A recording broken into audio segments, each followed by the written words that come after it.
Juan Manuel Alegre, ex catedrático de Derecho Administrativo, experto, entre otras cosas, en urbanismo y un asiduo presente en las actividades del colegio desde al menos 20 años, que yo recuerde, sí. La jornada de hoy no contiene una mesa redonda a la finalización, con lo que cuando finalice su ponencia pues podremos hacer las preguntas, las intervenciones que cada uno considere.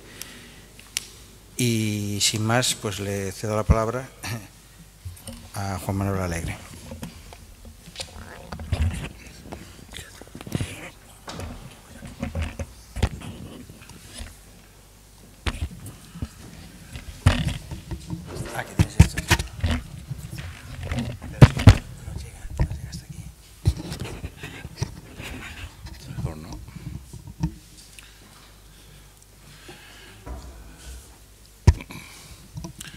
Bien, buenas tardes.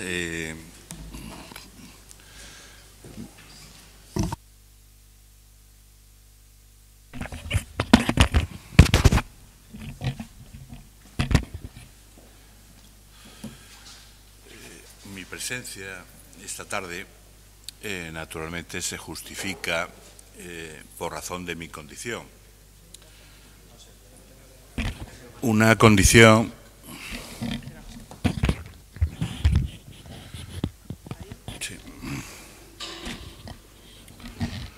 que a la mayoría de los presentes, por no decir a casi todos, les resultará ajena. Yo me dedico en mis ratos libres, porque en la intimidad naturalmente hablo catalán. En mis ratos libres me dedico al derecho. Yo soy catedrático de Derecho Administrativo y en los saldos de mis ratos libres pues especulo sobre este fenómeno que es el urbanismo. El urbanismo y, por acudir al otro sintagma jurídico íntimamente enlazado con este, la ordenación del territorio. Urbanismo y ordenación del territorio son, desde una perspectiva jurídico-competencial, en fin, discúlpeseme la terminología jurídica, pero en todo caso supongo que a un arquitecto tampoco le es totalmente ajena la jerigonza jurídica. Lo que en el derecho público, se llama, dentro de un Estado complejo como es el Estado español, los títulos competenciales, es decir, esos atributos en virtud de los cuales las comunidades autónomas y los municipios, que son los sujetos implicados, además del Estado, pueden decir algo o dicen algo con relevancia jurídica acerca de esto que designamos como urbanismo y ordenación del territorio. En fin, casi da vergüenza decirlo en voz alta. ¿Qué es el urbanismo? Pues el urbanismo al menos son dos cosas. Y con esto vamos introduciéndonos en el objeto de la charla. Por un lado, ordenación de la ciudad, en el doble sentido de dibujo de la ciudad recibida, de la ciudad existente, y proyección de la ciudad que se pretende que llegue a ser. La ciudad presente y la ciudad futura, como ordenación, como dibujo, como diseño. Y la segunda faceta, naturalmente, esencial para un jurista, también la primera, pero esta segunda con mucha mayor razón, el régimen urbanístico de la propiedad del suelo.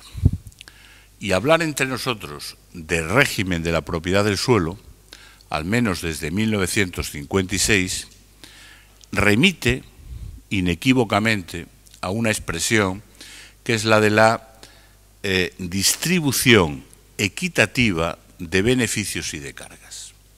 Eso es, en síntesis, el urbanismo.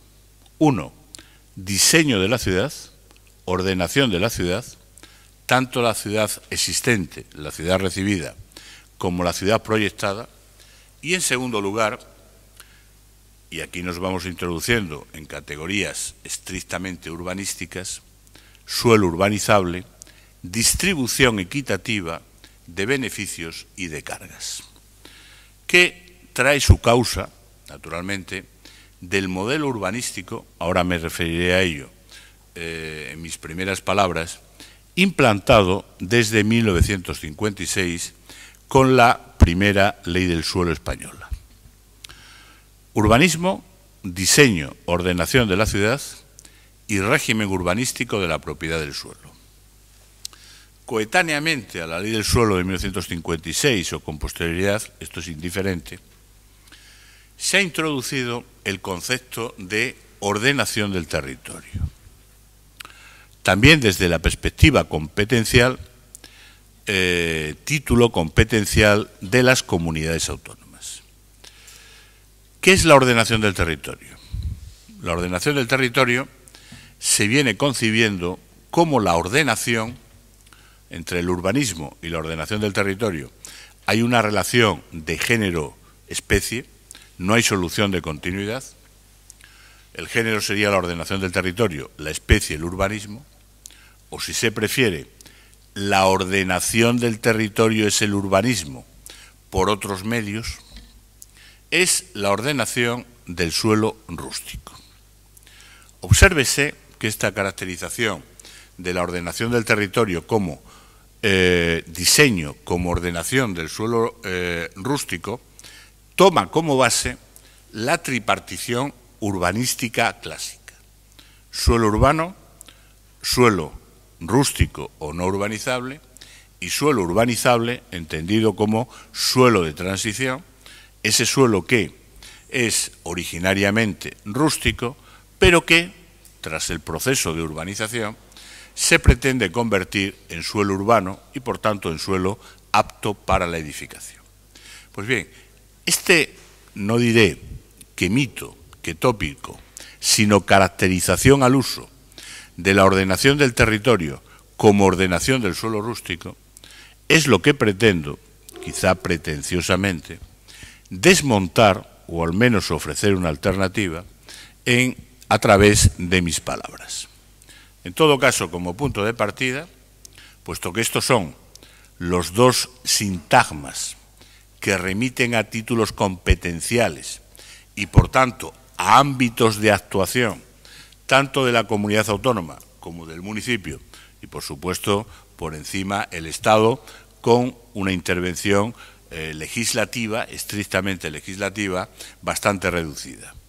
Comunidades autónomas y municipios, que son los sujetos implicados en materia de urbanismo, los dos, y en materia de ordenación del territorio, en particular, solo la segunda, solo las comunidades autónomas. Urbanismo, ordenación, diseño de la ciudad y régimen urbanístico de la propiedad del suelo.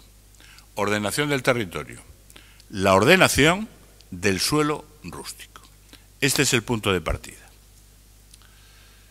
Punto y aparte o punto y seguido. Entre nosotros, el urbanismo, desde la primera ley del suelo, la de 1956, tiene un carácter municipal. Esto es de sobra conocido. Naturalmente, la ley del suelo de 1956 la aprobó el Poder Legislativo de la época, las Cortes de la época. Esta es la regulación, la normación, la legislación. Cuando digo que el urbanismo entre nosotros tiene un carácter municipal, es porque el diseño de la ciudad, la ejecución de los instrumentos concebidos para ordenar la ciudad, pivotan sobre el municipio. Y aquí, naturalmente, aparece la palabra mítica, que es la de plan, el plan de urbanismo. El urbanismo pivota, gira sobre la figura del plan de urbanismo. Y los planes de urbanismo entre nosotros, desde 1956, tienen un carácter, desde el punto de vista territorial, municipal. Comenzando por el Plan General de Ordenación Urbana y continuando con los instrumentos de planeamiento de desarrollo. Planes especiales para el suelo urbano, planes parciales para el suelo urbanizable. Carácter municipal del urbanismo que gira, que pivota sobre la figura, que es una figura mítica, en la medida en que se pretende omnicomprensiva, totalizadora, definidora de todos los usos y aprovechamientos de que es susceptible el suelo, de la figura del plan. Los planes de urbanismo, sin perjuicio de una matización que es sobradamente conocida y a la que yo me referiré y a la que me referiré justamente para proponer una superación, los planes de urbanismo son elaborados y aprobados, valga en este momento esta primera aproximación, por los municipios. Naturalmente, es sabido que hay una aprobación definitiva hoy por la comunidad autónoma, pero en todo caso, como regla de principio, baste esta caracterización. Los planes de urbanismo o el plan de urbanismo, figura sobre la que se articula, sobre la que se monta el urbanismo, tiene un carácter municipal. El plan de urbanismo es elaborado y aprobado por el correspondiente municipio. Naturalmente, la primera determinación, esto es de sobra conocido, de todo plan de urbanismo, del Plan General de Ordenación Urbana, es clasificar el suelo. Todo el suelo municipal. Y es sabido que la totalidad del territorio nacional, antes y después de 1978, forma parte de algún municipio. No hay zonas del territorio nacional que estén exentas de la organización municipal. Por tanto, todo el territorio municipal se divide en alguno de estos tres tipos o clases de suelo. El suelo urbano, para entendernos, la ciudad recibida, la ciudad existente, y por exclusión, lo que no es ciudad, en ese sentido, lo que es campo, el suelo rústico. Y como suelo de transición, el suelo urbanizable, es decir, aquel suelo que siendo originariamente rústico, no urbano, a través de la oportuna transformación, se pretende dotarle de las condiciones adecuadas para que se transforme en suelo urbano y, por tanto, sea apto para edificar, o en general para ubicar en el mismo los usos y aprovechamientos de que se trate. Por tanto, esta tripartición en realidad es una bipartición. Todo el suelo o es suelo urbano, la ciudad existente, la ciudad recibida, o es suelo rústico o no urbanizable.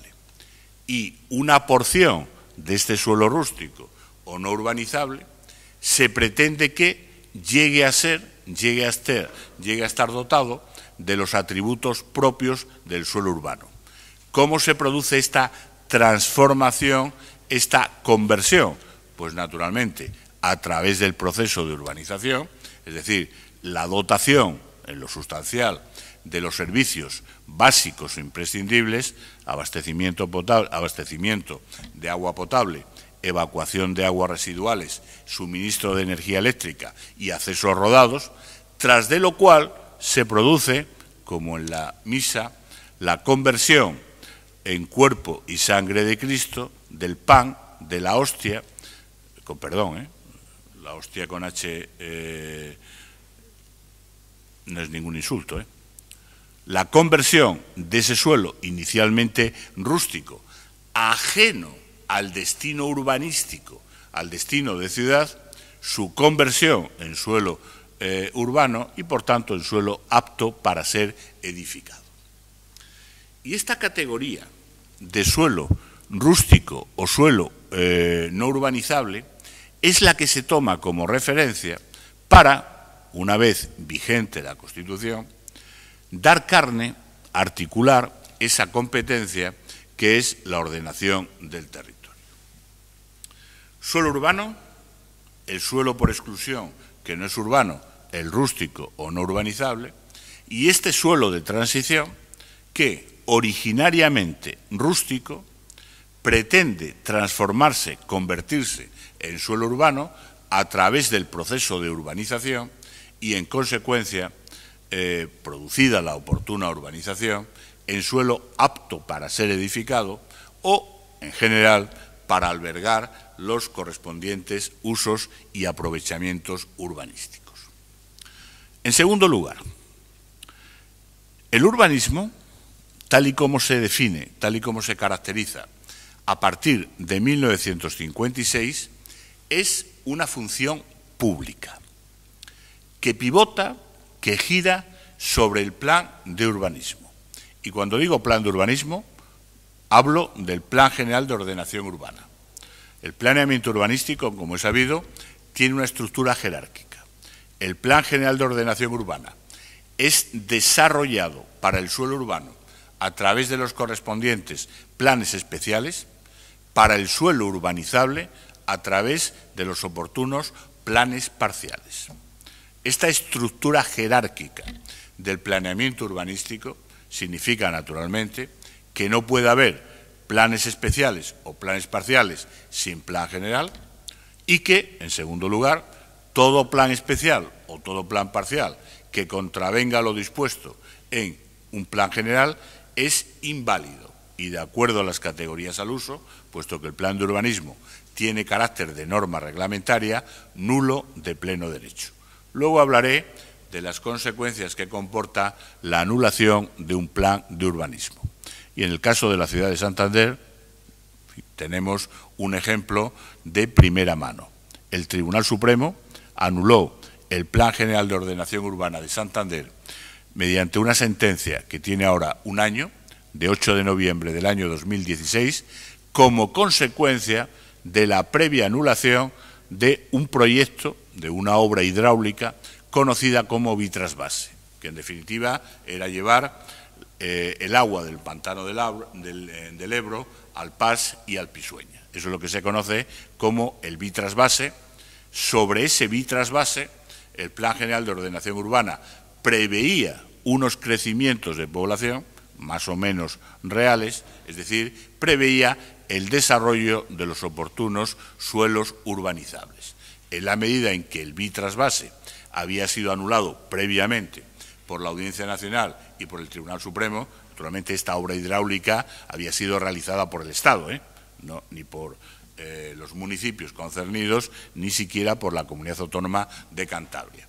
Pero como el suelo urbanizable previsto, es decir, los incrementos poblacionales previstos, se justificaban en este abastecimiento extraordinario de agua a la ciudad de Santander proveniente del famoso Bitrasvase, el Tribunal Supremo anula el Plan General de Ordenación Urbana de Santander como consecuencia de la previa anulación del Bitrasvase.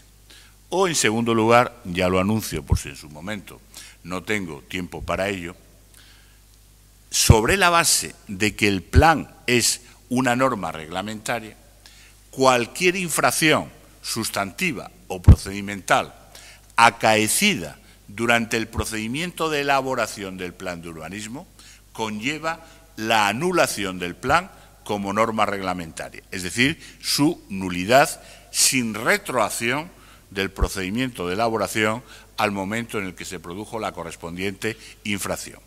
Una reciente sentencia, y esto ya casi suena, en fin, no a caricatura, pero para que los elaboradores del plan se aperciban de la complejidad del procedimiento, sobre lo que ahora volveré, del procedimiento de elaboración de todo plan de urbanismo, una sentencia del Tribunal Superior de Justicia de Madrid de julio de este año, de 27 de julio del 2017, anula in toto el Plan General de Ordenación Urbana de Boadilla del Monte, provincia de Madrid, por omisión del informe de evaluación de género.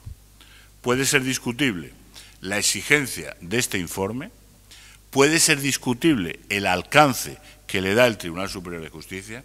En cualquier caso, constatada la infracción procedimental, la consecuencia es la anulación del plan en tanto que norma reglamentaria. Sobre esto, naturalmente, volveré. El plan, por tanto, como una norma reglamentaria. En esta caracterización, el Tribunal Supremo, hasta la fecha, se manifiesta de una manera uniforme, sin fisuras. El plan es un reglamento. La anulación por razones sustantivas o formales del plan conlleva su anulación in toto, sin retroacción o sin convalidación posible de trámites. Es decir, es necesario empezar desde el principio la elaboración del correspondiente plan de urbanismo. Estructura jerárquica del planeamiento que pivota, como digo, sobre la caracterización del plan como una norma reglamentaria. Y decía, el urbanismo es una función pública. ¿En qué sentido?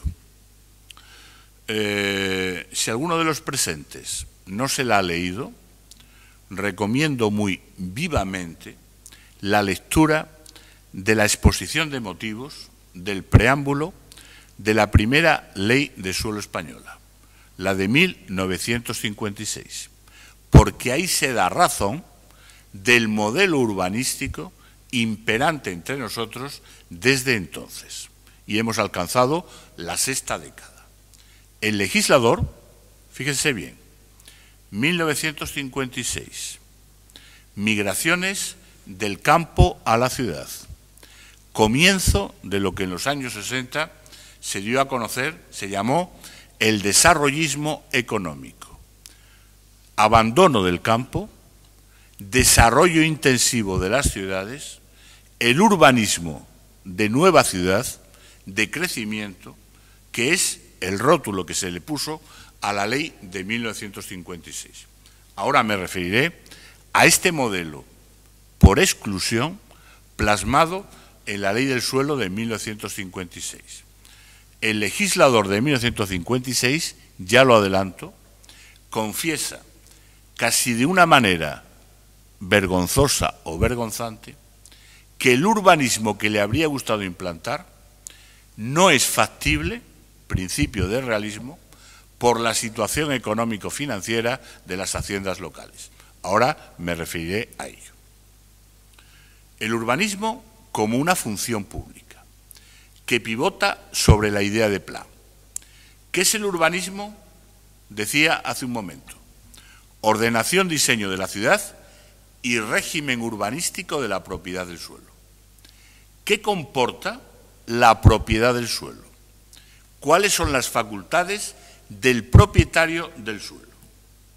Pues si el urbanismo es una función pública, esto significa que la propiedad urbana, entiéndase, los aprovechamientos urbanísticos de la propiedad del suelo, son un otorgamiento, una concesión del plan de urbanismo, que no son inherentes a la propiedad del suelo, porque de la propiedad del suelo solo forma parte, como contenido normal u ordinario, los aprovechamientos agrícolas, pecuarios o ganaderos y forestales. Cualquier añadido es una concesión, un plus del plan de urbanismo. ¿Y eso qué justifica? Pues eso justifica, dicho en términos más actuales, la participación de la comunidad en las plusvalías generadas por la acción urbanística.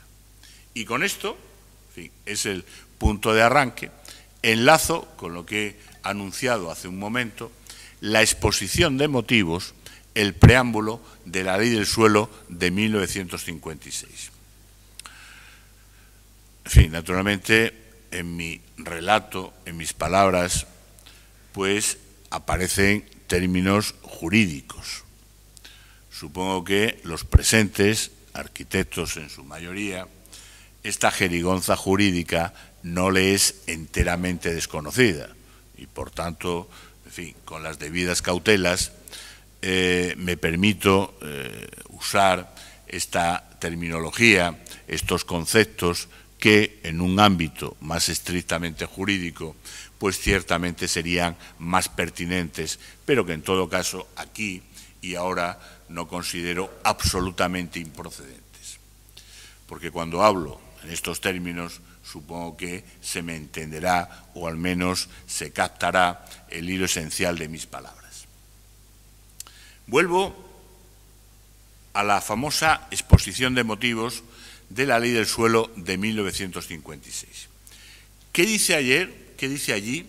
Y probablemente el legislador nunca ha sido tan claro, tan sincero como en aquella ocasión, y estamos hablando de los años 50, y por tanto el contexto es el abandono del campo, las migraciones a la ciudad, cuando no se emigraba a Suiza, a Francia o a Alemania, el desarrollo de las ciudades, un desarrollo apresurado de las ciudades. Por tanto, la Ley del Suelo de 1956 lo que articuló fue, jurídicamente, el crecimiento de las ciudades, lo que ha dado en llamarse el urbanismo de expansión, el urbanismo de la nueva ciudad, por contraposición, más retórica que otra cosa, a un urbanismo de conservación, a un urbanismo de rehabilitación tan en boga recientemente. Si la propiedad urbana es una propiedad artificial, en el sentido de que los aprovechamientos urbanísticos son otorgados, son conferidos por el plan de urbanismo, esto es tanto como decir que el propietario del suelo no tiene, naturalmente, un derecho, una facultad inherente al derecho de propiedad, al aprovechamiento urbanístico del correspondiente predio. La utilización urbanística de su predio lo es en la medida en que el plan de urbanismo le confiera tal derecho. Por eso dice el legislador de 56, lo coherente, una vez más, el urbanismo de expansión, la nueva ciudad, el suelo urbanizable, es que ese suelo fuera expropiado, naturalmente, a precio de suelo rústico, que es el contenido ordinario o normal del derecho de propiedad, por el ayuntamiento. Y que el ayuntamiento, el municipio, recuérdese una vez más, la perspectiva, el carácter municipal del urbanismo entre nosotros. Y que el ayuntamiento, directamente o a través de una fórmula concesional, urbanizara los terrenos y posteriormente los edificara. Y una vez urbanizados y edificados, los pusiera en el mercado al precio que naturalmente el mercado ofreciera. Esta sería la solución lógica, coherente y deseable según el legislador de 1956. Pero a continuación añade, imposible de llevar a la práctica, no realista, por la situación, por la precaria situación económico-financiera de los ayuntamientos. Consecuentemente, este proceso de conversión del suelo rústico en suelo urbano, a través de esta figura que es el suelo urbanizable, es decir, la urbanización y la edificación, se deja en manos de los particulares, de los propietarios, que no solo son propietarios, sino que a partir de este momento aparecen también como empresarios. La urbanización y la edificación corresponderá a los propietarios de lo que antes era suelo rústico y que el plan de urbanismo ha calificado como suelo urbanizable, con vistas a su ulterior conversión, transformación en suelo urbano previo proceso de urbanización y edificación. Los propietarios del suelo serán quienes ejecuten las actuaciones de urbanización y edificación y, en consecuencia, pongan en el mercado el producto final, que es la edificación.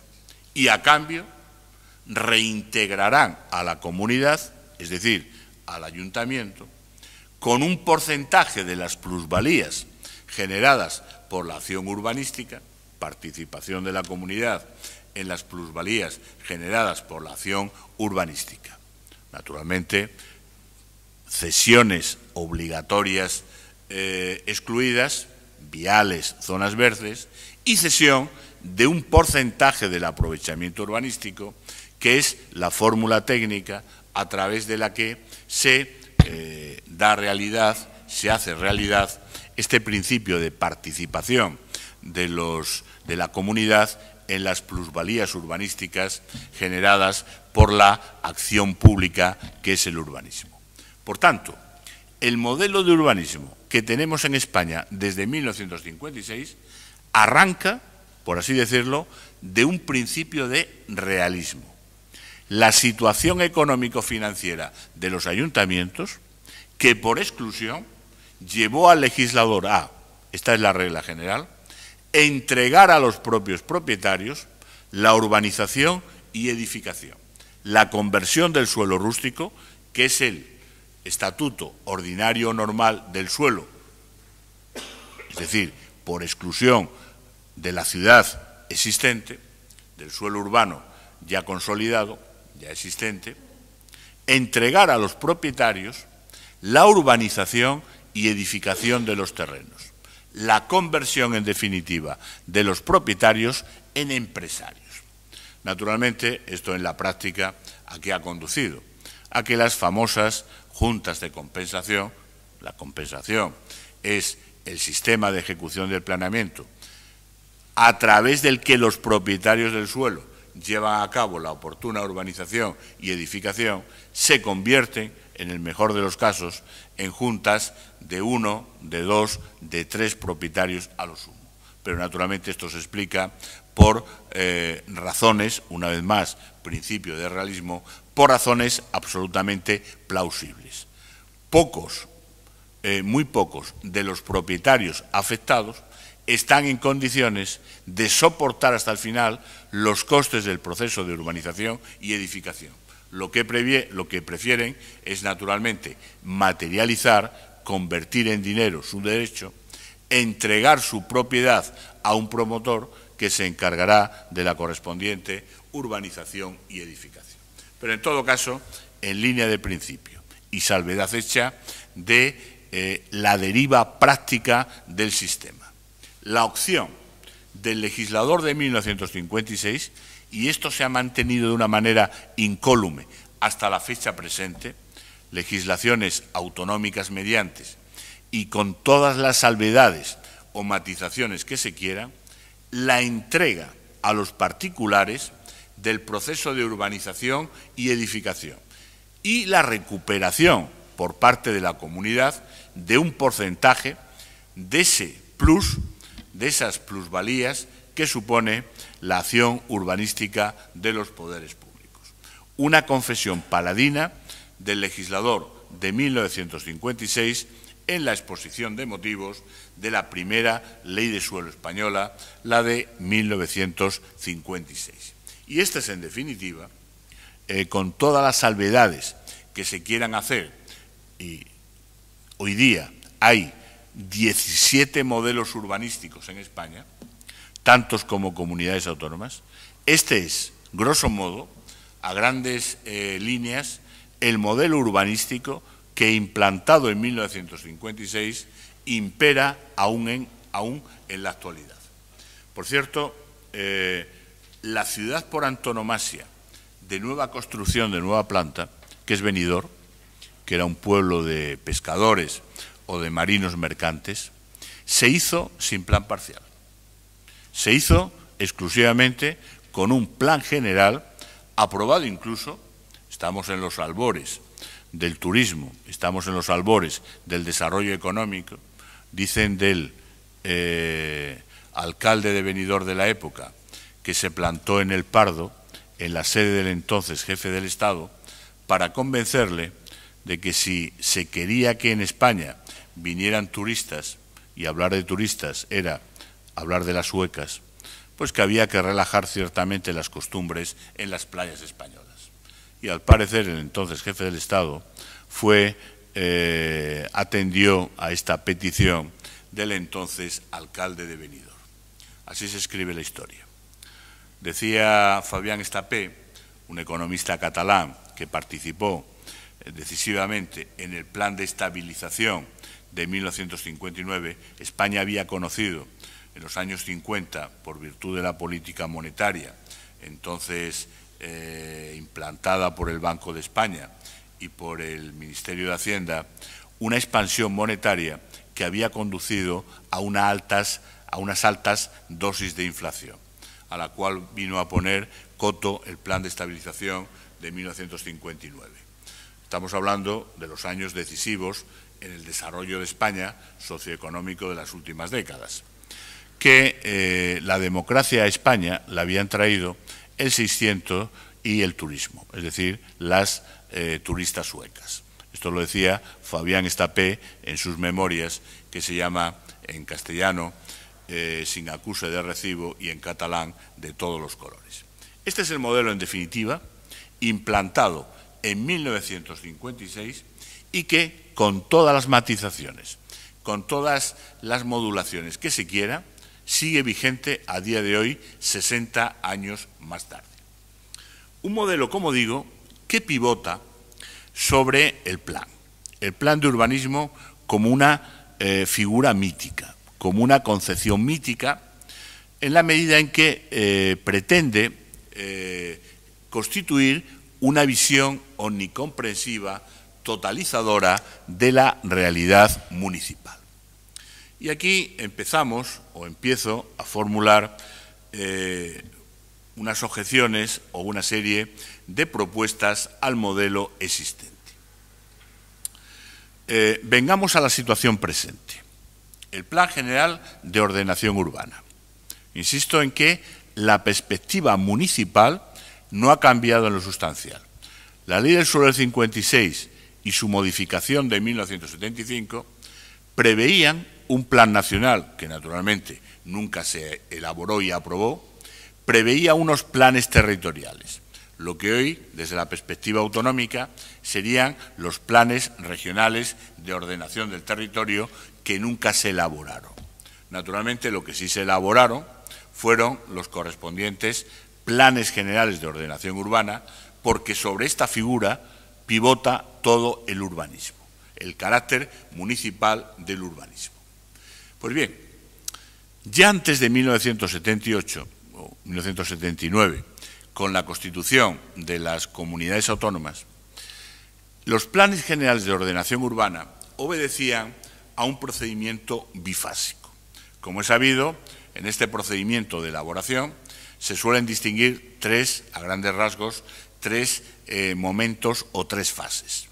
La aprobación inicial, trámite de información pública, la aprobación provisional y la aprobación definitiva.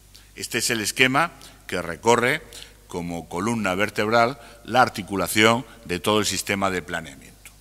Las aprobaciones inicial y provisional competen al municipio, al ayuntamiento, la aprobación definitiva hoy a la comunidad autónoma. Antes, naturalmente, al Estado a través de las oportunas comisiones provinciales de urbanismo. Un procedimiento bifásico de elaboración y aprobación. Naturalmente, desde la perspectiva de esta visión omnicomprensiva, totalizadora del territorio municipal, el procedimiento de elaboración de los planes generales es absolutamente complejo. En el tiempo se demora durante años o incluso durante décadas. Se pretende recabar todo tipo de informes sectoriales, de carreteras, de aguas, de telecomunicaciones, hoy también el famoso informe de evaluación de género, cuya omisión, en virtud del carácter reglamentario del Plan General, comporta la anulación in toto del plan de urbanismo en tanto que norma reglamentaria. Un procedimiento complejo, complejísimo de elaboración que se prolonga durante años.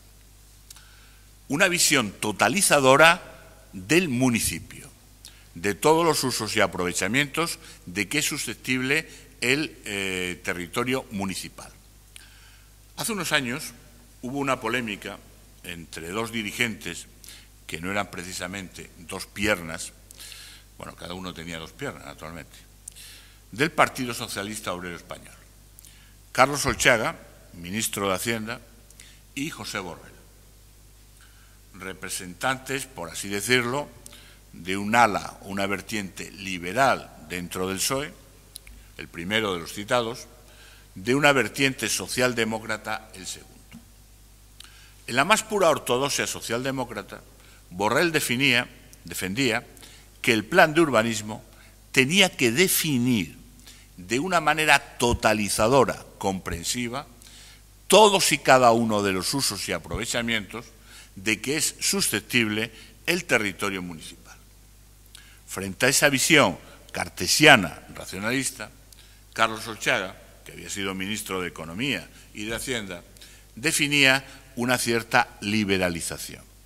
No se puede hipotecar el mercado, no se puede predeterminar exhaustivamente todos y cada uno de los usos de que es susceptible el suelo, porque el mercado manda. Una vez más, el principio de realismo. El plan de urbanismo tiene que ser lo suficientemente flexible como para albergar las contingentes necesidades o exigencias del mercado. Una discusión, en fin, dotada naturalmente de una cierta altura, entre dos políticos, dos personalidades relevantes del Partido Socialista Obrero Español.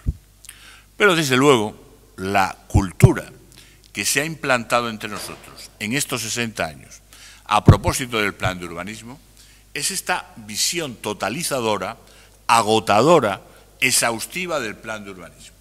El plan de urbanismo tiene que prever todos y cada uno de los usos y aprovechamientos de que es susceptible el territorio municipal, de acuerdo, naturalmente, al tipo o clase de suelo de que se trate. Aprobación inicial, aprobación provisional por el Ayuntamiento, aprobación definitiva por la comunidad autónoma. ¿Cuál es el objeto, el alcance de esta aprobación definitiva por las comunidades autónomas? Y esto lo mantienen, a día de hoy, todas las leyes autonómicas en materia de suelo. No hay ninguna ley autonómica que otorgue al municipio correspondiente, ni siquiera al de Madrid o al de Barcelona, en virtud de sus leyes especiales, la aprobación definitiva de sus correspondientes planes generales, sino que las comunidades autónomas, en la estela de la Ley del 56 y del texto refundido del 76, las leyes autonómicas reservan esta facultad a la correspondiente comunidad autónoma. ¿Y cuál es el alcance de la aprobación definitiva? Se dice, dos fines u objetivos: el control de legalidad y la apreciación, la valoración de los intereses supramunicipales concernidos. Como control de legalidad, la intervención de la comunidad autónoma es estrictamente reglada. Que el ayuntamiento se ha atenido en el procedimiento de elaboración y aprobación en lo que concierne a las pautas procedimentales y a los criterios sustantivos establecidos en la ley de suelo y en las correspondientes leyes sectoriales a través de la emisión de los correspondientes informes sectoriales. Intereses supramunicipales concernidos. ¿Dónde están esos intereses supramunicipales en virtud de los cuales la comunidad autónoma pueda, en el momento de la aprobación definitiva, llevar a cabo un control dotado de una cierta discrecionalidad? A esto me referiré dentro de un momento. En mi opinión, en ningún sitio. Y, por tanto, como con carácter general no están definidos estos intereses supramunicipales, más allá, naturalmente, de los que se han valorado en los correspondientes informes sectoriales, carreteras, aguas, telecomunicaciones, esta segunda función, control, verificación, salvaguarda de los intereses supramunicipales, cae por su peso desde el momento en el que no hay un parámetro de referencia. Subsiste, por tanto, la primera de las funciones, el control de estricta legalidad. ¿Y cuáles son las consecuencias? Pues, naturalmente, las consecuencias se desenvuelven en el orden de la responsabilidad patrimonial o civil extracontractual de la Administración pública. Porque si el Plan General de Ordenación Urbana, o en general, cualquier instrumento de planeamiento, plan parcial o plan especial, cuya aprobación definitiva se haya reservado la comunidad autónoma, en caso de anulación, si de la ejecución del plan se han derivado unos daños y el plan luego ha sido anulado, ¿cuál es la consecuencia? Blanco y en botella. Responsabilidad concurrente y solidaria de la comunidad autónoma y del ayuntamiento. Vale decir, puesto que es, en principio, el patrimonio más sólido y más solvente. Responsabilidad de la comunidad autónoma. Responde la comunidad autónoma, y en esta comunidad autónoma hay ejemplos más que suficientes al respecto, y luego, en su caso, que vía interna se reintegre de los correspondientes ayuntamientos. Este control de legalidad, además de poner de manifiesto la minoría de edad de los ayuntamientos a despecho de la autonomía municipal, en lo que se traduce en definitiva es responsabilidad concurrente y solidaria del ayuntamiento y de la comunidad autónoma, en la práctica responsabilidad de la comunidad autónoma como patrimonio más solvente.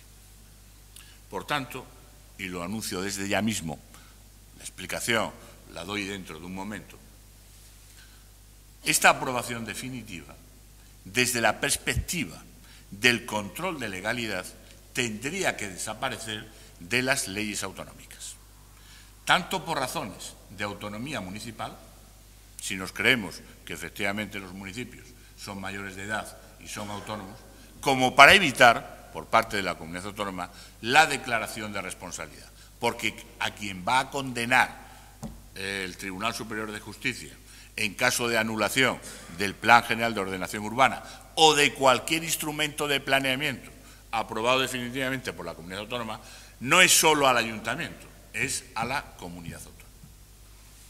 Desaparición, por tanto, porque no tiene sentido, de la aprobación definitiva en el sentido de este control de legalidad, de estricto control de legalidad. Y en cuanto a la segunda función, el control, la salvaguarda de los intereses municipales, me referiré a ello dentro de un momento. Pero es que hay más aún, porque en este afán por preservar la legalidad, hay un precepto en la Ley de Bases de Régimen Local, que es el artículo 65, según el cual el Estado o la comunidad autónoma, vale decir, la comunidad autónoma, que es quien asume las competencias en relación a los entes locales, puede impugnar en vía contenciosa administrativa, por razones de estricta legalidad, es decir, aunque el asunto no le vaya ni le venga, no le concierna en modo alguno, por razones de estricta legalidad, puede aprobar cualesquiera actos y normas y reglamentos dictados por los municipios. Por referirlo de nuevo al ámbito del urbanismo. Aquellos supuestos, planes especiales o planes parciales, y ejemplos tenemos en la Comunidad Autónoma de Cantabria, en los que la aprobación definitiva, porque así lo dice la correspondiente ley de suelo autonómica, corresponde no a la comunidad autónoma, sino al ayuntamiento, al municipio. Pues bien, en estos casos, si se produce la anulación de ese instrumento de planeamiento, por ejemplo, a través del ejercicio de la acción popular, se hace responsable a la comunidad autónoma que ninguna intervención ha tenido en el procedimiento de elaboración y aprobación de ese plan especial o de ese plan parcial por el hecho de no haberlo recurrido en su momento. Es decir, que un instrumento como el artículo 65, previsto para preservar la legalidad, se puede volver en contra de aquel sujeto a quien se confiere el ejercicio de este control de legalidad. Más allá, naturalmente, o volvemos a lo de antes, de que otorgar a la comunidad autónoma la posibilidad de recurrir los actos municipales cuando no ha sido vulnerada la propia competencia, revela la minoría de edad de los ayuntamientos, sujetos a la tutela, de alguna manera, de la comunidad autónoma, más allá de este argumento, una vez más, desde la perspectiva de la responsabilidad. No ejercitar la acción judicial del artículo 65 se traduce en una declaración de responsabilidad para la comunidad autónoma. Por tanto, y desde ya mismo, acabo de anunciarlo, supresión de la aprobación definitiva por parte de la comunidad autónoma y, con carácter general, derogación del artículo 65 de la Ley de Bases de Régimen Local. Naturalmente, en la Ley de Bases de Régimen Local, en el artículo inmediatamente siguiente, el artículo 66, se prevé la legitimación de la comunidad autónoma para impugnar las decisiones municipales en el caso de que estas decisiones municipales vulneren la competencia de la comunidad autónoma o se extralimiten en el ejercicio de la competencia propia. Propuesta, por tanto, aquí y ahora, en esta tarde lluviosa, en la que nadie me está escuchando. Habrá personas de cuerpo presente, pero naturalmente su ánimo está en otro sitio. Propuesta de desaparición, de supresión, de la aprobación definitiva de los instrumentos de planeamiento por parte de la comunidad autónoma y, con carácter general, propuesta de derogación del artículo 65 de la Ley de Bases de Régimen Local.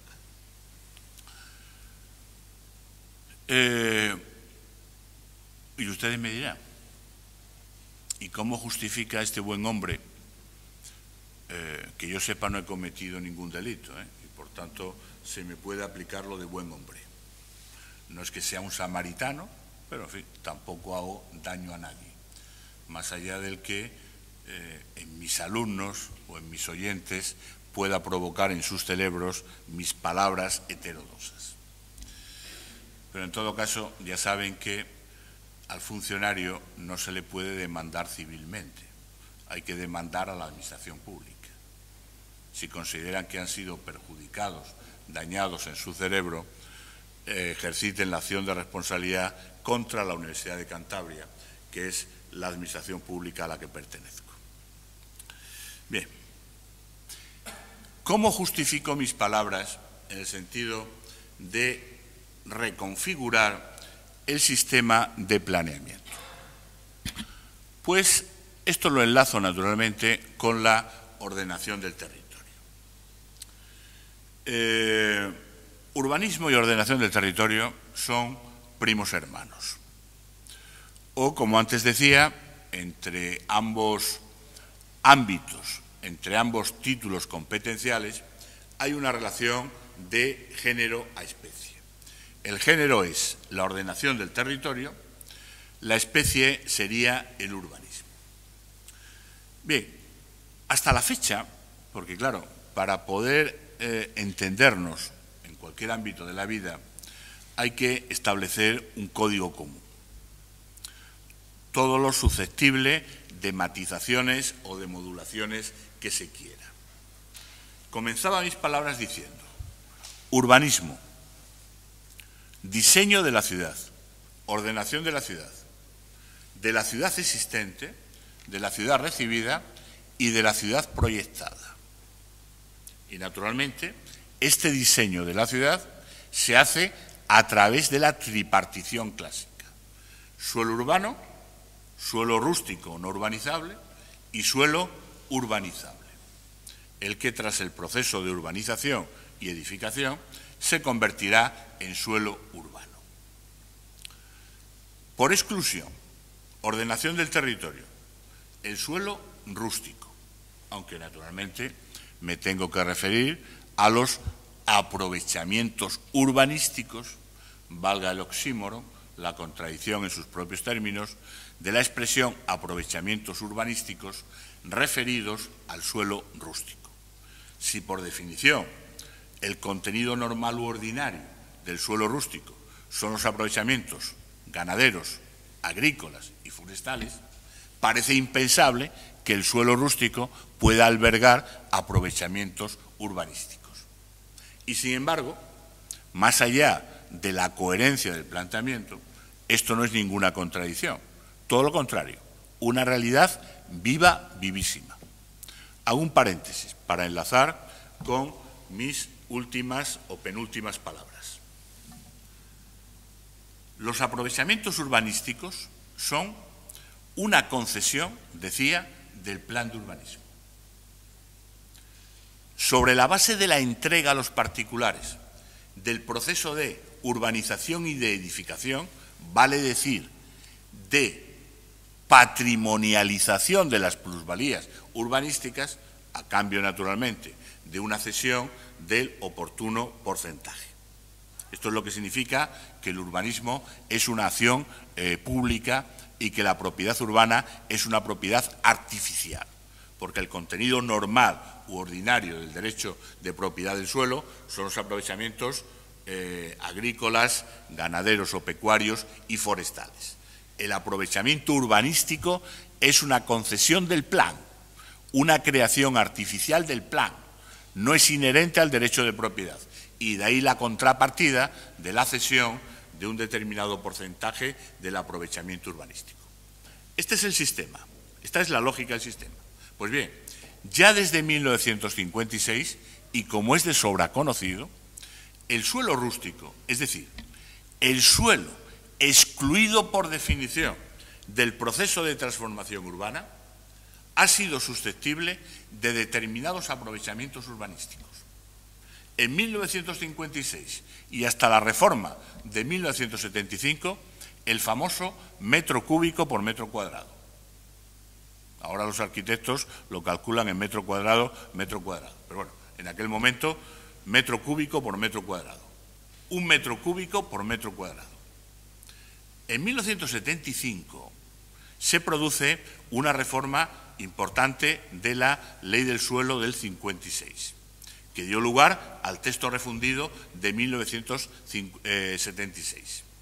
Este metro cúbico por cada 5 metros cuadrados desaparece y a cambio es sustituido, a fin de cuentas, eso era un criterio general, que dio paso a una determinación casuística, que no estaba exactamente en la Ley de Modificación del 75 y en el texto refundido del 76, sino en una norma reglamentaria aprobada 2 años más tarde.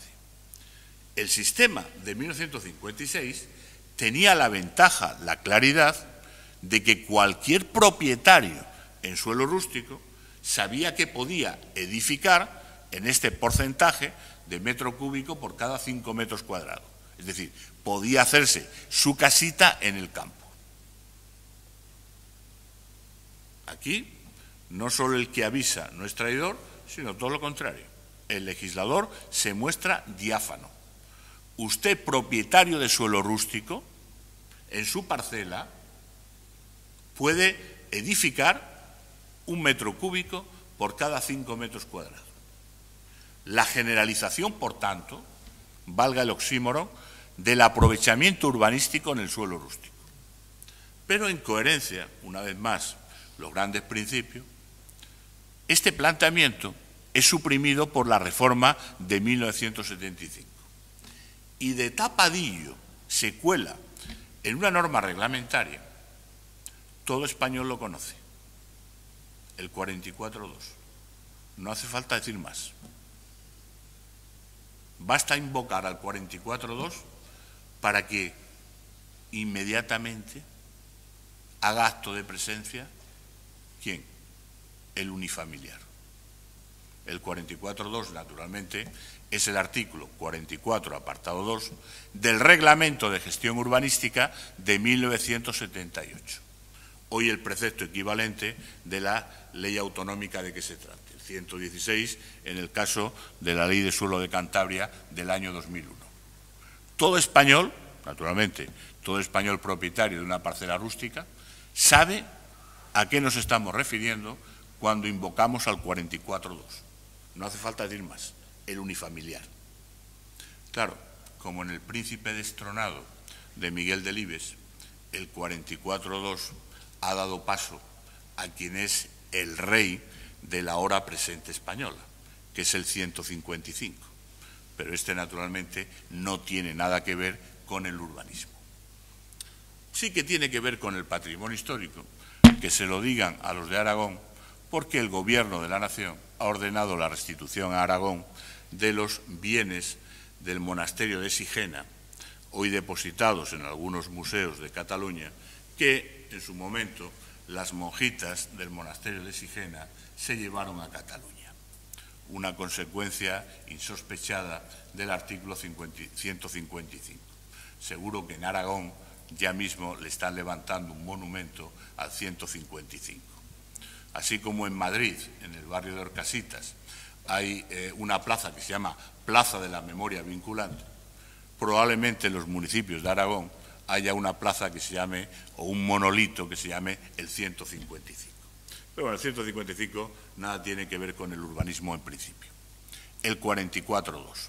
Es decir, las autorizaciones casuísticas antes del Estado y hoy de la comunidad autónoma, naturalmente, con la preceptiva licencia urbanística municipal, para edificar viviendas en el suelo rústico, siempre y cuando, naturalmente, hay que poner la cautela de por medio, no den lugar a la formación de un núcleo de población. Hay poblaciones españolas en las que existe un paralelismo dual, un urbanismo dual o paralelo. El urbanismo del urbanizable, desarrollado, ejecutado a través de los correspondientes planes parciales con sus técnicas de equidistribución, y una ciudad montada sobre la base de estas decisiones casuísticas del 44.2.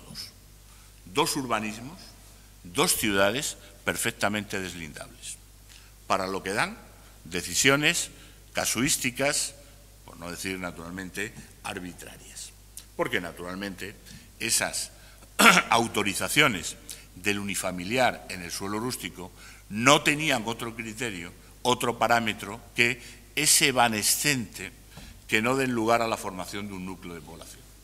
El sueño, como dijo hace ya bastantes años en un artículo emblemático en la revista de Derecho Urbanístico, algún autor, el sueño de una noche de verano. De noche se hace un chamizo a ver quién tira ese chamizo. ¿Y cuáles son las consecuencias? Pues naturalmente las consecuencias son que ese es un urbano vergonzante y al final tendrá que ser el municipio el que provea de los correspondientes servicios a esa nueva ciudad construida al margen de los planes parciales, suelo urbanizable, construida sobre la base de estas decisiones casuísticas del artículo 44.2. Naturalmente que tengo una propuesta a propósito del suelo rústico o urbanizable. Y como lo prometido es deuda, naturalmente, ¿cómo justifico la propuesta de desaparición de la aprobación definitiva de los planes generales de ordenación por la comunidad autónoma y la consiguiente salvaguarda de los intereses supramunicipales implicados? Pues de sopetón. Y si les produce un síncope, reclamen al maestro armero. Antes les decía, el tópico reza que la ordenación del territorio es la regulación, ordenación del suelo rústico. Parece lógico, ¿no? Si el urbanismo, el municipio, es el competente para ordenar la ciudad existente y la ciudad proyectada, la ciudad de futuro, en términos urbanísticos, el urbanizable, ¿qué le queda a la comunidad autónoma en virtud del título Ordenación del Territorio? Pues naturalmente la ordenación, regulación del suelo rústico, que por lo demás es, desde un punto de vista cuantitativo, la mayor parte del territorio de la comunidad autónoma. Bueno, pues mi propuesta es la ordenación del territorio para darle sustancia, y su plasmación ha de encontrar acomodo en una ley que puede ser perfectamente la misma que regule el urbanismo, pero con el alcance a que ahora me referiré. en una ley y su desarrollo en los correspondientes instrumentos territoriales debe ser la ordenación, la regulación del suelo urbanizable. No del suelo rústico, sino del suelo urbanizable. O dicho de otra manera, hay que sustraer a los ayuntamientos las determinaciones básicas, el modelo territorial y urbano, esto que ahora pomposamente se llama decisiones estratégicas, en relación a la nueva ciudad, a la ciudad de expansión. La ordenación del territorio, insisto que no es más que un rótulo, debe pasar a ser la regulación, ordenación del suelo urbanizable. Claro, alguien me dirá, pero es que ya las leyes de suelo, de alguna manera, regulan, ordenan el suelo urbanizable. No solo desde el punto de vista formal, el procedimiento de elaboración y aprobación de los planes parciales o de los correspondientes instrumentos de desarrollo, proyectos de compensación, proyectos de reparcelación, sino que también regula, naturalmente, segunda dimensión del urbanismo, la distribución equitativa de beneficios y de cargas. Y más aún, imponen estándares urbanísticos. Número de viviendas por hectárea, zonas verdes, orientadas a garantizar la calidad de vida. ¿De acuerdo? Se acepta todo eso. Con pulpo como animal de compañía y algo más. Pero las decisiones estratégicas sobre el suelo urbanizable siguen pivotando sobre el ayuntamiento. En la práctica, la ordenación del territorio no es, en el caso de Cantabria, sino la suma de 102 ordenaciones de suelo urbanizable. Eso no es ordenar el territorio. Desde el momento en el que se entregan las decisiones estratégicas a los correspondientes municipios. La comunidad autónoma debe implicarse más decididamente en la regulación e ordenación del suelo urbanizable, más allá de lo que a día de hoy suponen los estándares urbanísticos. En atención a la extensión del municipio correspondiente, a sus características geográficas, a su previsible nivel de desarrollo socioeconómico y a las circunstancias que la comunidad autónoma tome en consideración.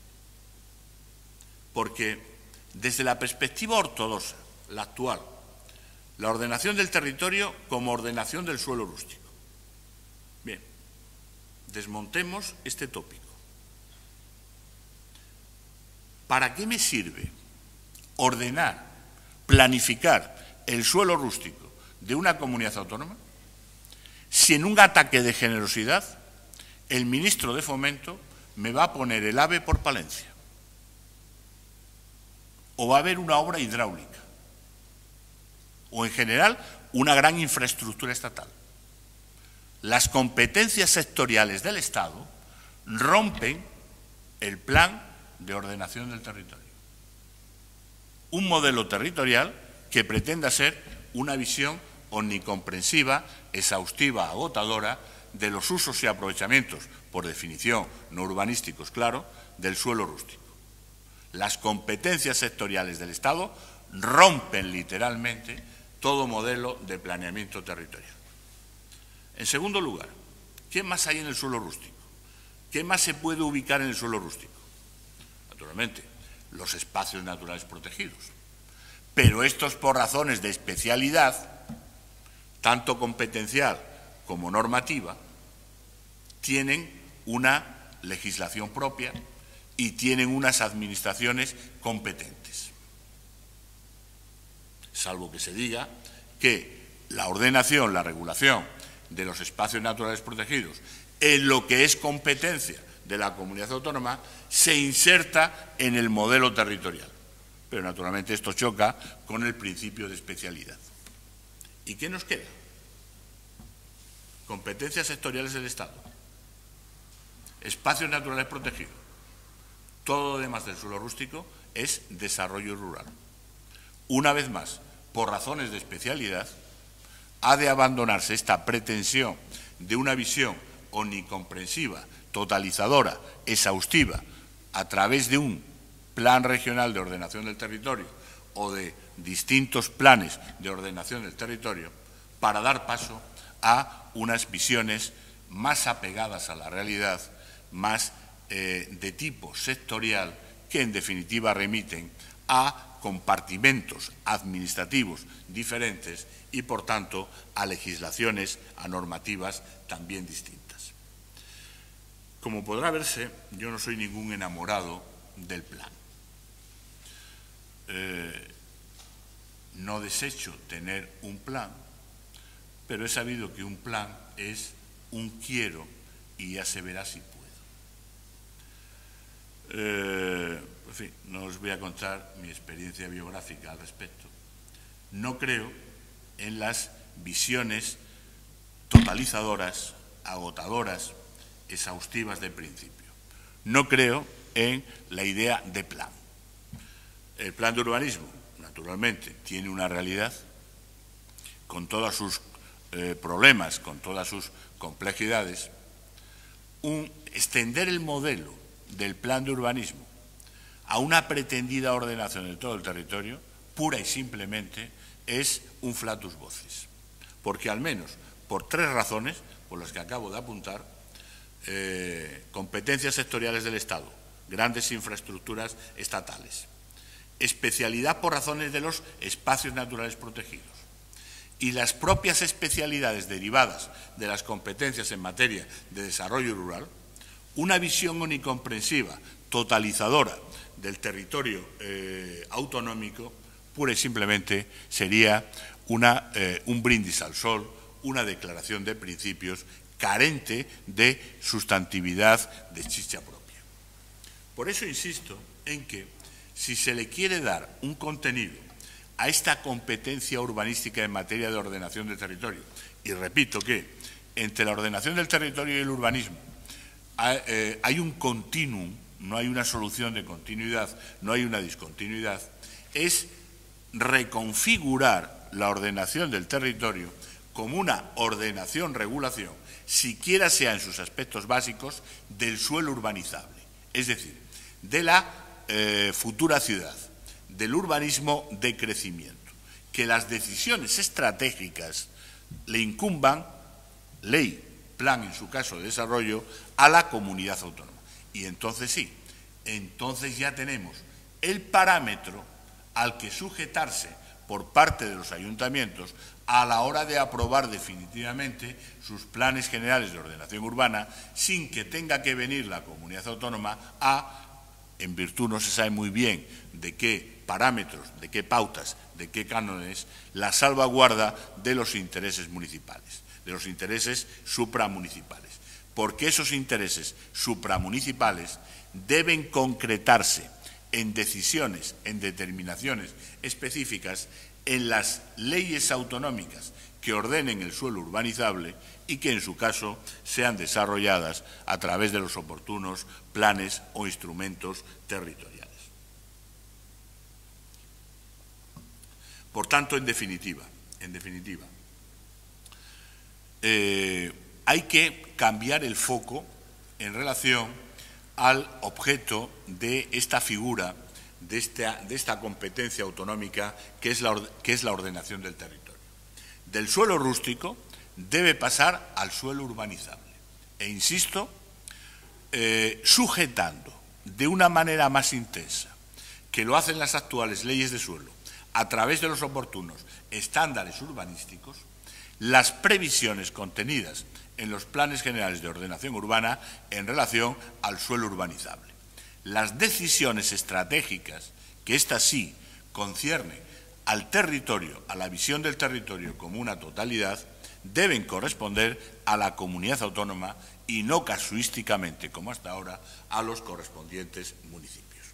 Y, naturalmente, estas leyes de ordenación del territorio, que, insisto, lo de menos es el rótulo, lo importante es el contenido. Urbanismo y ordenación del territorio no son dos títulos competenciales antagónicos. Hasta ahora se viene estableciendo una dicotomía en la medida en que el derecho está lleno de tópicos.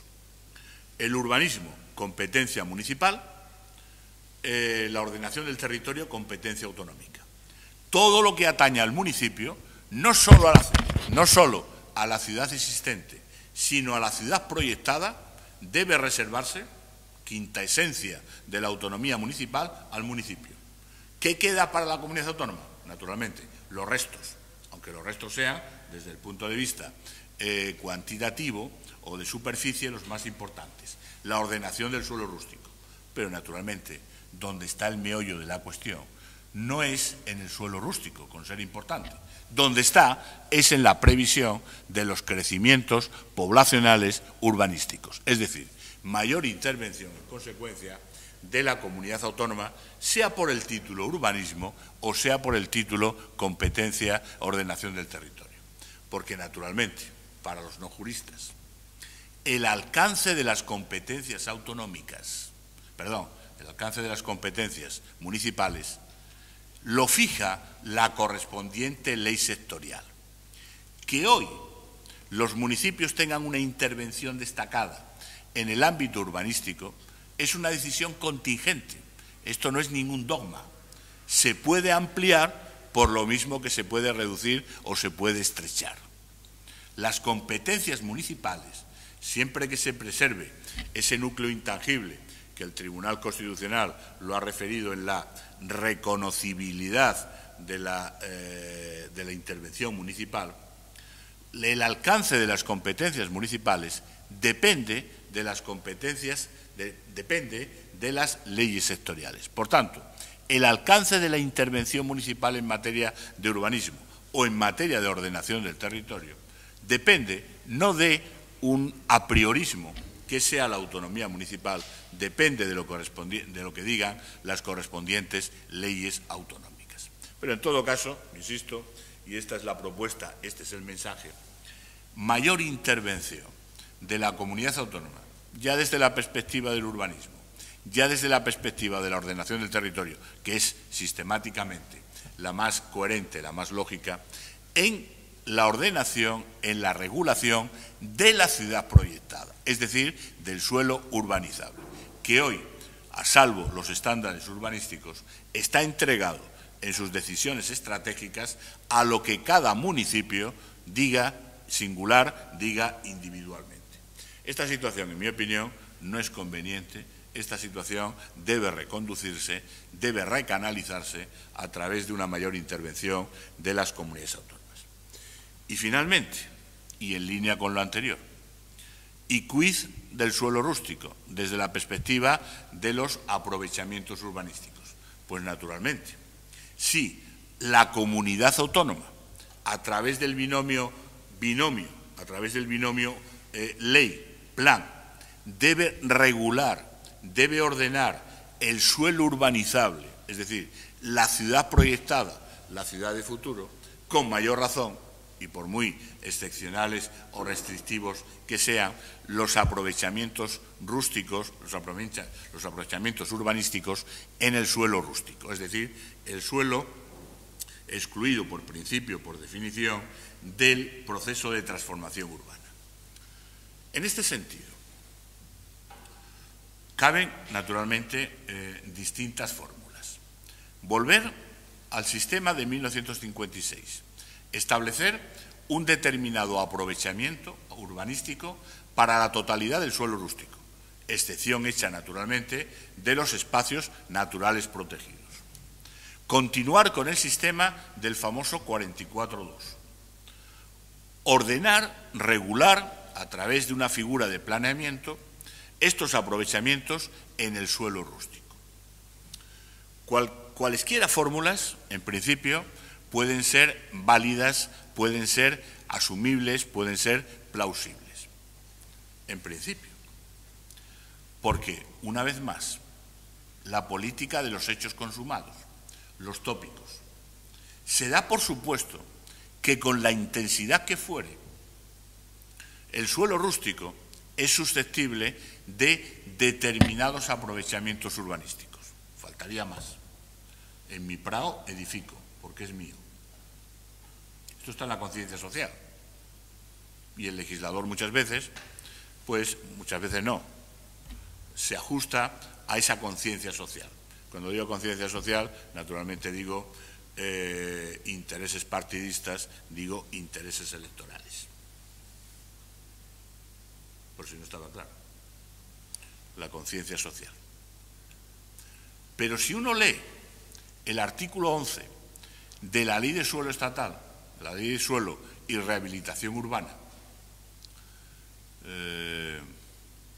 facultades o contenido del derecho de propiedad en situación de suelo rural. La Ley de Suelo del Estado, hoy el texto refundido del año 2015, tiene una terminología bastante abstrusa que trae causa de la famosa sentencia del Tribunal Constitucional 61 de 1997, que en síntesis viene a decir lo siguiente. Como el Estado no tiene competencias en materia de urbanismo en sentido estricto, no puede utilizar terminología urbanística. En la Ley de Suelo, hoy el texto refundido del año 2015, no se habla, naturalmente, de suelo urbano, de suelo rústico, de suelo urbanizable. Se habla de terrenos en situación de suelo rural o de terrenos en situación de suelo urbano. O se habla de las condiciones básicas de la igualdad en el ejercicio de los derechos y de los deberes en materia urbanística. O se habla del estatuto básico de la propiedad del suelo. Es decir, una terminología bastante colateral, bastante perifrástica. Pero bueno, a lo que vamos. Y aquí el artículo 11, apartado primero, es meridianamente claro al respecto. Con carácter general, en el suelo en situación de suelo rural, para entendernos, el suelo rústico, solo caben los contenidos, los aprovechamientos agrícolas, forestales, pecuarios, es decir, el contenido normal u ordinario del derecho de propiedad. Párrafo tercero. Solo excepcionalmente y en los términos dispuestos por las leyes autonómicas de urbanismo o de ordenación del territorio y por razones de interés social se podrán autorizar aprovechamientos distintos de los anteriores. Solo excepcionalmente y por razones de interés social. La pregunta es, una vez más, blanco y en botella, invoco la autoridad del doctor Pocoyo, que imparte su cátedra a las 7 de la mañana. Yo procuro no perdérmelo.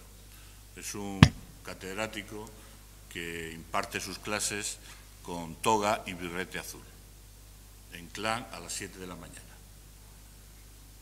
La generalización de los aprovechamientos urbanísticos en el suelo rústico, es decir, el unifamiliar, ¿es compatible con esta dicción restrictiva del 13.1 apartado tercero de la Ley de Suelo del Estado?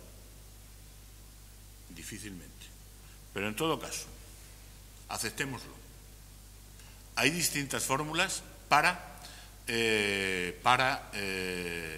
plasmar estos aprovechamientos urbanísticos.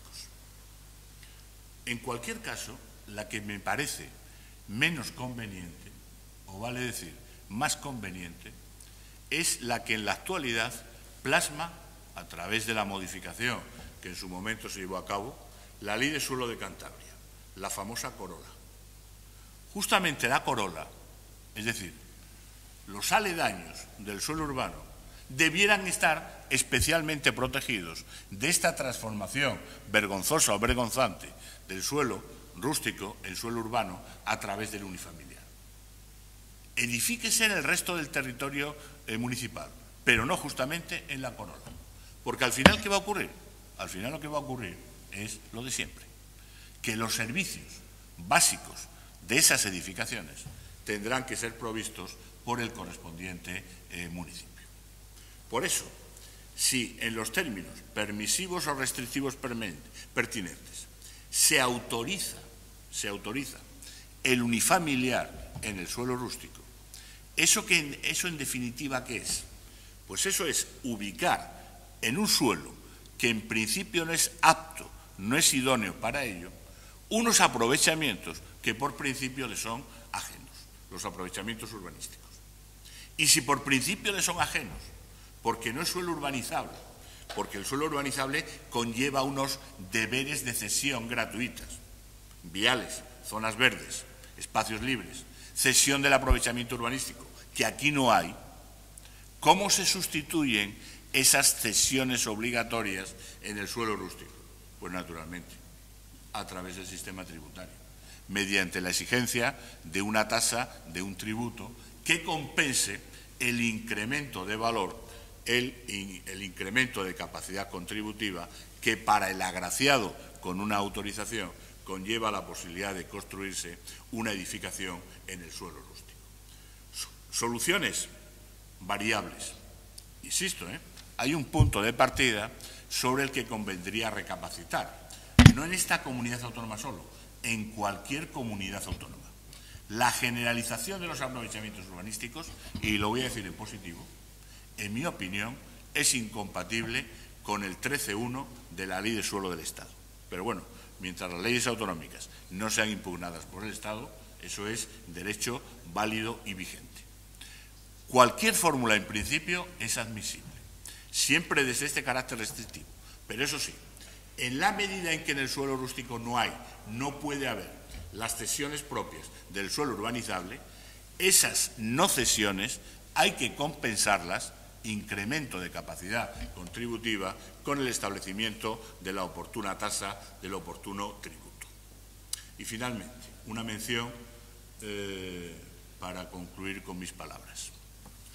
Urbanismo de expansión, el que ha existido en España desde 1956.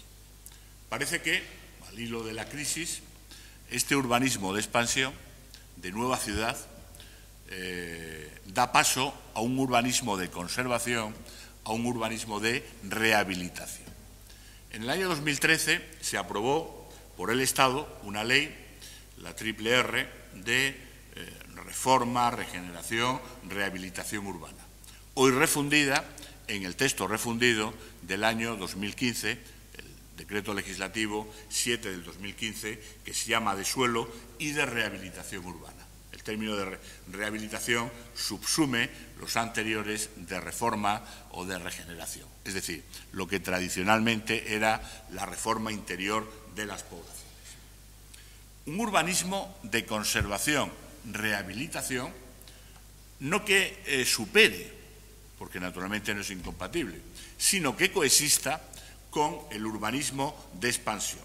Y el urbanismo de expansión, naturalmente, lo dicta el mercado, lo dicta la superación de la crisis económica. Esto lo he aprendido esta mañana en la cátedra del doctor Pocoyo. En fin, creo que podemos estar de acuerdo con el maestro Pocoyo, ¿no? No hay excesivas objeciones que hacer al respecto. Conservación, rehabilitación.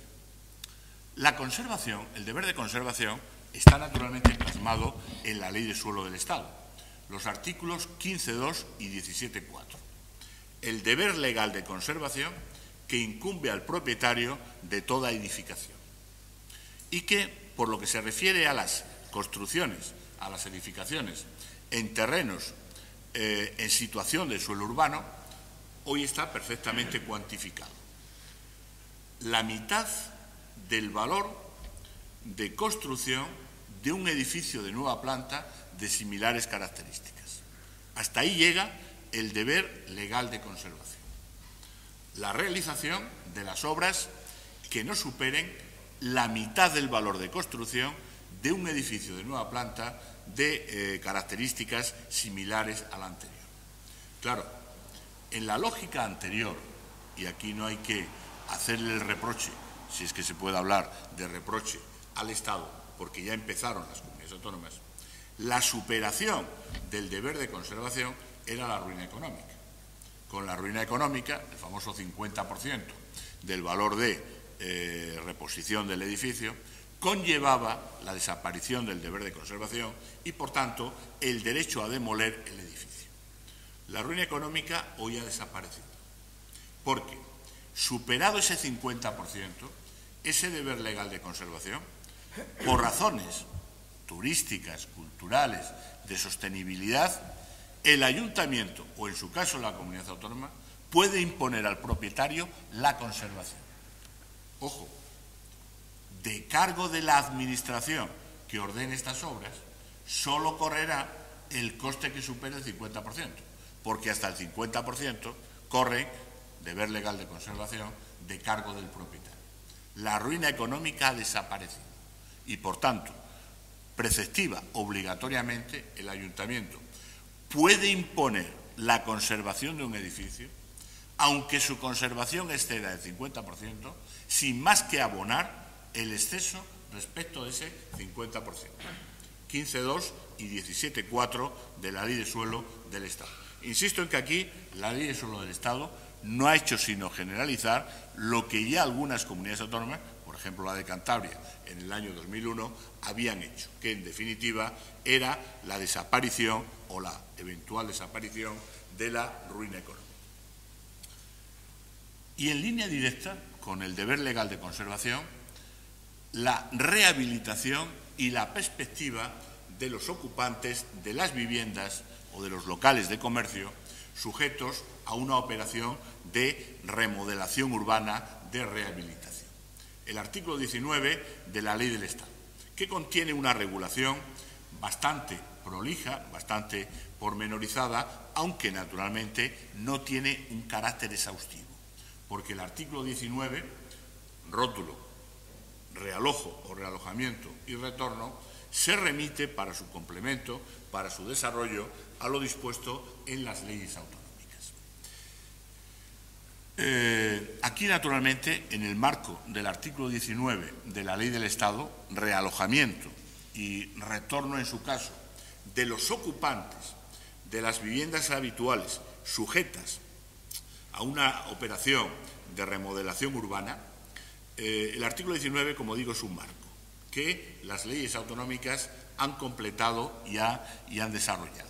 En el caso de Cantabria, este desarrollo del artículo 19 de la Ley del Estado se ha llevado a cabo, como es sabido, a través de una ley del Parlamento de Cantabria del año 2016 que modifica la Ley de Suelo del año 2001, introduciendo en el texto de esta 3 nuevas disposiciones adicionales: la 8ª, la 9ª y la 10ª. Fundamentalmente, la 9ª, que tiene un carácter kilométrico.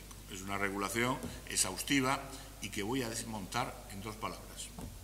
Las páginas varias del Boletín Oficial de la Comunidad Autónoma de Cantabria se pueden sintetizar en una condena, en un exabrupto, que no obedecen al principio de realismo. Ahora justificaré mis palabras. Y una nueva disposición transitoria, la disposición transitoria 13ª. Pues bien, ¿qué es lo que hace esta ley del 2016 del Parlamento de Cantabria, que, como digo, regula los derechos de realojo y de retorno como consecuencia de una operación de remodelación urbana, de rehabilitación a través de la ejecución del oportuno plan especial de remodelación o de rehabilitación? Lo que hace es generalizar el marco del artículo 19 de la Ley del Estado, porque el artículo 19 de la Ley del Estado únicamente contempla el realojo o realojamiento de los ocupantes de viviendas habituales. Solo se refiere al retorno a la antigua vivienda, una vez rehabilitada, en el caso de los arrendatarios, y naturalmente por el tiempo que reste del contrato de arrendamiento, y siempre y cuando la actuación remodeladora o rehabilitadora no se haya llevado a cabo a través de un procedimiento expropiatorio. Este es el único supuesto en el que el artículo 19 de la Ley del Estado se refiere al retorno de los arrendatarios ocupantes habituales a sus antiguas viviendas, porque por lo demás el artículo 19 solo contempla el realojamiento, no el retorno, y en definitiva el realojamiento es el justiprecio en especie cuando la vivienda ha tenido que ser desocupada en virtud de una actuación expropiatoria. Si la remodelación se lleva a cabo a través de un sistema no expropiatorio, la compensación o la reparcelación, lo que dice la Ley del Estado es que el promotor de la actuación y los ocupantes de las viviendas se pondrán de acuerdo en cuanto al realojamiento y, en su caso, el retorno. Como digo, la Ley del Estado solo se refiere al retorno en relación a los arrendatarios y siempre y cuando la actuación de rehabilitación no se haya ejecutado a través de un procedimiento expropiatorio.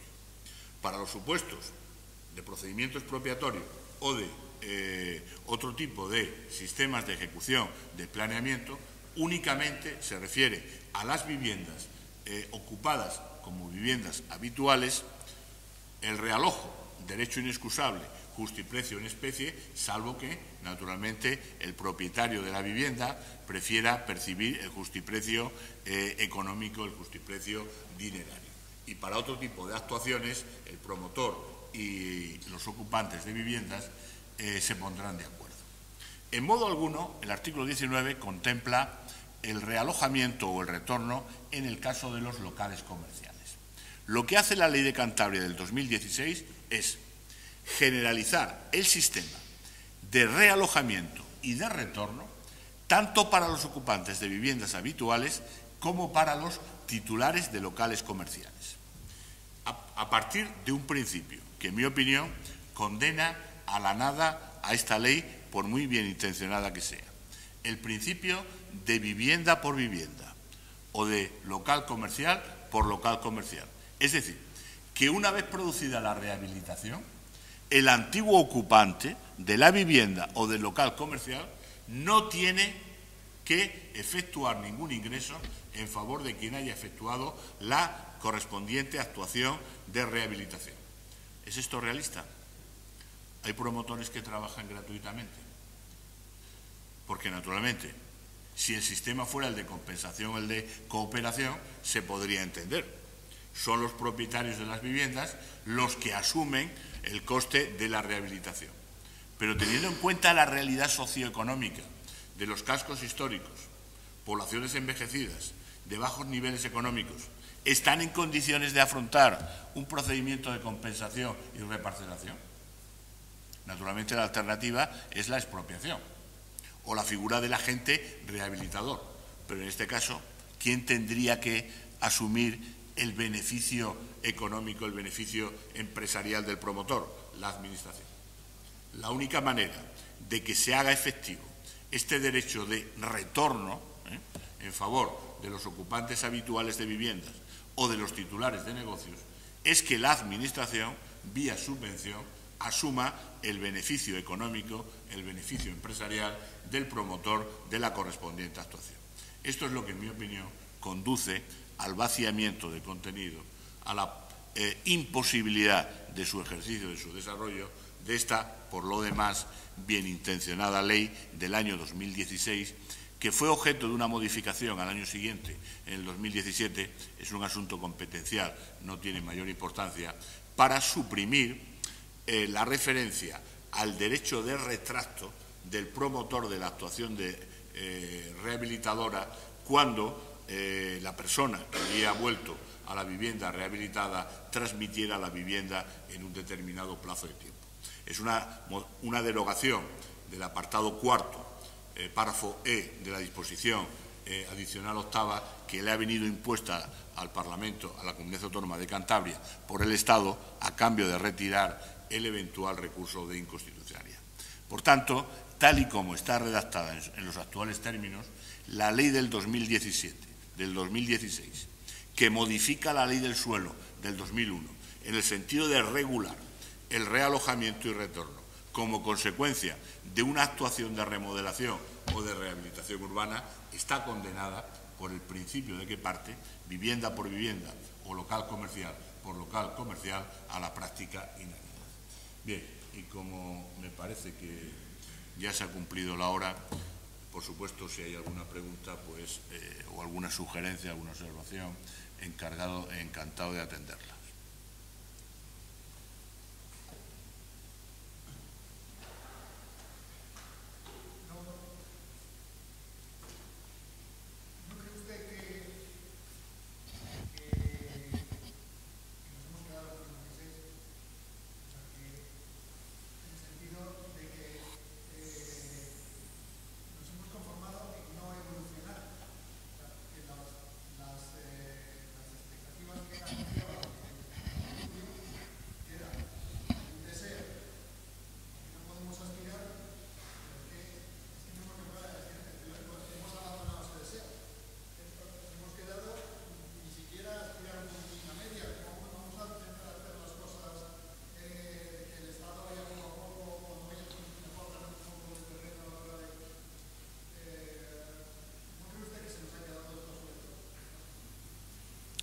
Claro, aunque el tango dice que 20 años no es nada, 60 años sí que son, ¿no?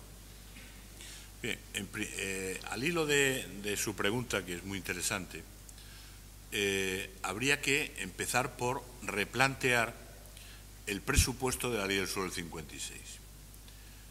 A día de hoy, y por virtud de este cirujano de hierro que obedece al nombre de Montoro, ministro de Hacienda, ¿puede afirmarse que las haciendas locales ya no están en condiciones de asumir la urbanización y edificación a través del sistema de expropiación?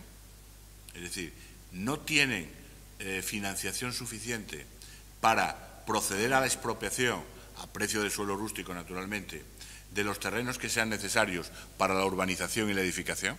Habría que empezar por ahí, por replantear justamente el presupuesto del que partía o excluía la Ley del Suelo del 56.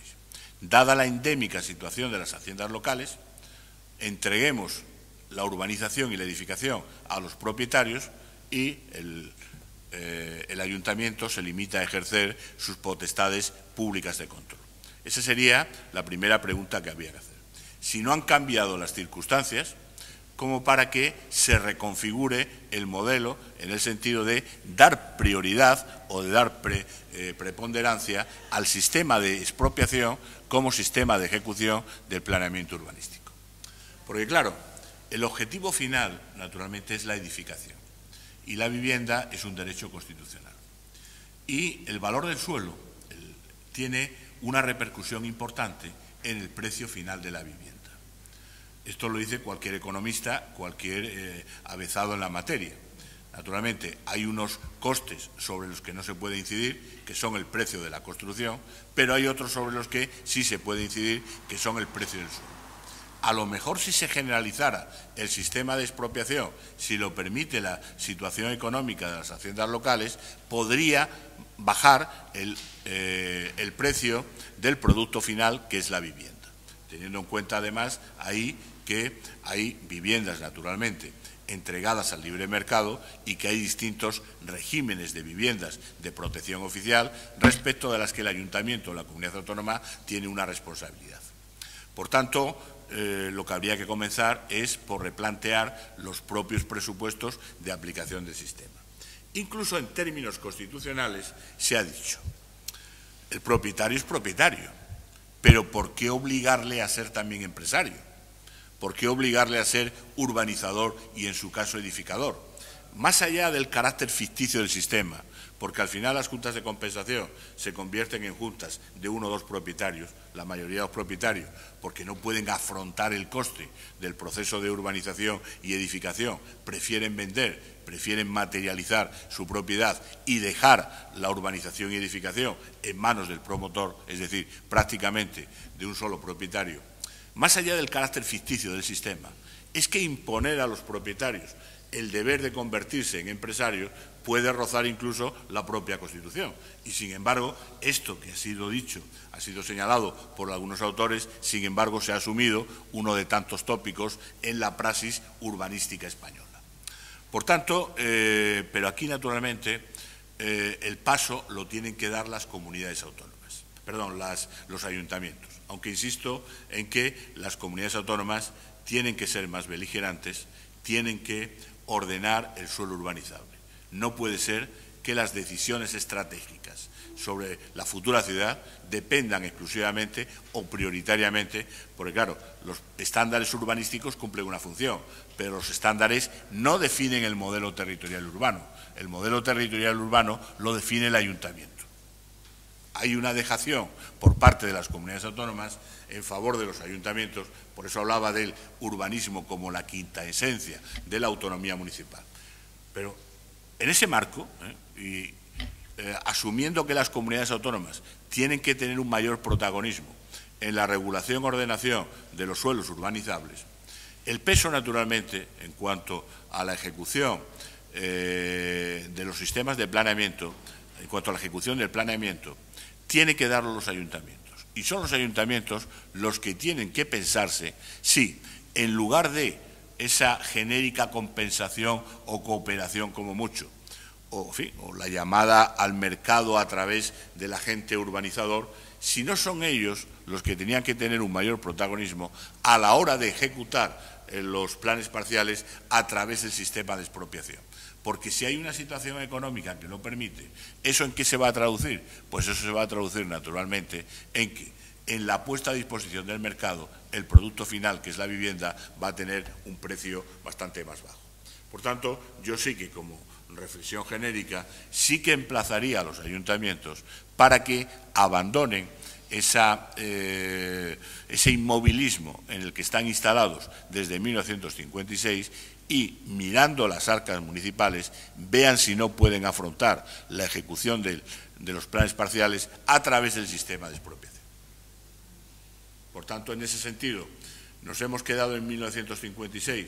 Bueno, somos más modernos que en 1956 y probablemente en 1956 será más realista en cuanto al punto de partida y sobre todo en cuanto al suelo rústico, bastante menos hipócrita de lo que la praxis posterior ha demostrado. Ese famoso metro cúbico por cada 5 metros cuadrados no era una mala solución, excluyendo, por supuesto, los espacios que han de ser protegidos por sus valores naturales o ambientales. También es otras disciplinas como la economía, como son los modelos de producción. O sea, que en definitiva está sustancialmente de acuerdo con lo que acabo de decir, ¿no? En parte. No, esto que yo acabo de hacer es una simple propuesta. Yo, en síntesis, por lo que he abogado es, sobre la base del título urbanismo y, sobre todo, sobre la base del título ordenación del territorio, que la comunidad autónoma, a través de una ley y en su desarrollo los oportunos planes territoriales, regule, ordene, siquiera sea en sus directrices básicas o generales, la ciudad del futuro, es decir, el urbanizable. Naturalmente, yo no estoy abogando porque las leyes y los planes territoriales se desentiendan del suelo rústico. Lo que he dicho es, por vía negativa, que una pretensión de regulación exhaustiva del suelo rústico choca, 1, con las competencias sectoriales del Estado, 2, con la regulación específica de los espacios naturales protegidos. Y lo que queda, que también demanda soluciones casuísticas, es desarrollo rural. No tiene mucho sentido ordenar el territorio de la comunidad autónoma, es decir, el suelo rústico, con una visión totalizadora, globalizadora, omnicomprensiva, si por un lado decisiones singulares del Estado van a romper ese presunto modelo y, sobre todo, razones de especialidad competencial, aunque dimanen de la propia comunidad autónoma, impondrán soluciones casuísticas atemperadas a las circunstancias del tiempo. Por tanto, ¿dónde está verdaderamente el modelo territorial y urbano de la comunidad autónoma, del territorio autonómico? Pues está naturalmente en el urbanizable, está en la ciudad del futuro.